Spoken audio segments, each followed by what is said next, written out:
Coup d'État militaire à Madagascar. Aujourd'hui 14 octobre, c'est officiel.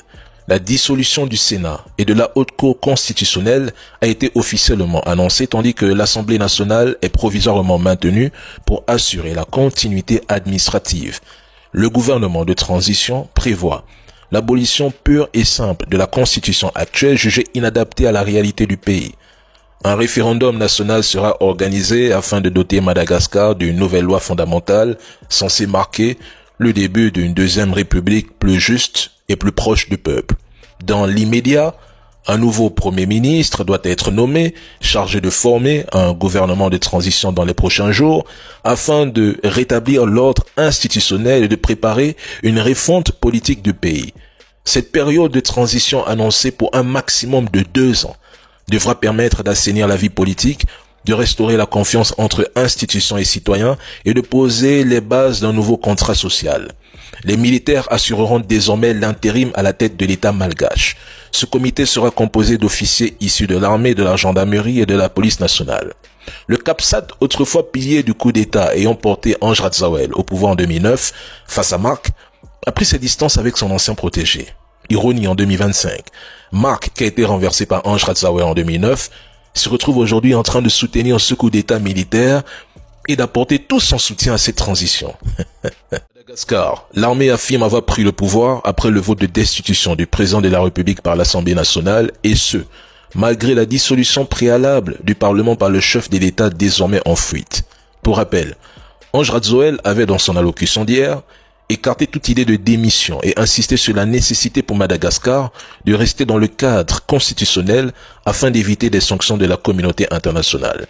De son côté, le président Macron a également appelé Madagascar au calme et exhorté les autorités actuelles, les militaires, à rétablir l'ordre constitutionnel, faute de quoi le pays pourrait s'exposer à des sanctions de la communauté internationale.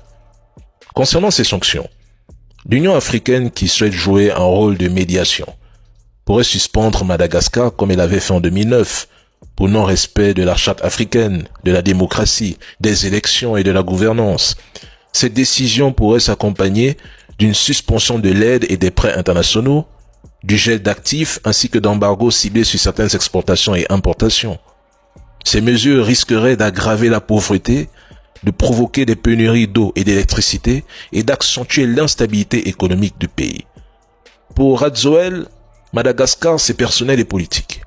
Il s'accroche à son pouvoir. Pour le président Macron, c'est stratégique.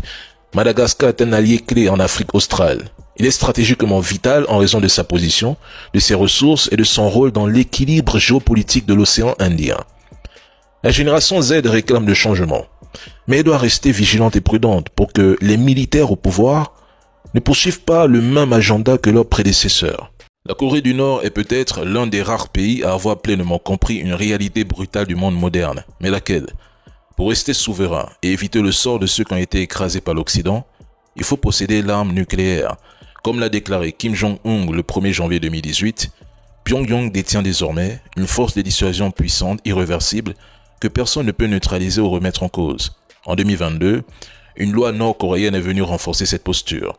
Elle autorise une frappe nucléaire préventive immédiate et automatique contre toute menace jugée imminente. Cela signifie que, si Pyongyang estime qu'une attaque se prépare, elle attaquera sans attendre. Cette loi officialise et légitime l'usage de l'arme nucléaire comme un instrument de survie nationale et non seulement comme une arme de dernier recours. Pourquoi est-ce crucial, surtout face à l'Occident? Parce que l'histoire récente l'a prouvé, la famille. Ceux qui ont abandonné ou n'ont jamais eu l'arme nucléaire comme l'Irak de Saddam ou la Libye de Kadhafi ont été vulnérables puis envahis, détruits ou soumis. Sans armes atomiques, ils sont devenus des cibles faciles pour les interventions militaires occidentales, souvent justifiées par des prétextes idéologiques ou géostratégiques. L'arme nucléaire n'est pas seulement une question de puissance, c'est une assurance vie. Elle impose le respect, elle place une barrière infranchissable, elle force même les plus grandes puissances à réfléchir à 2 fois ou 3 fois avant de menacer ou d'intervenir.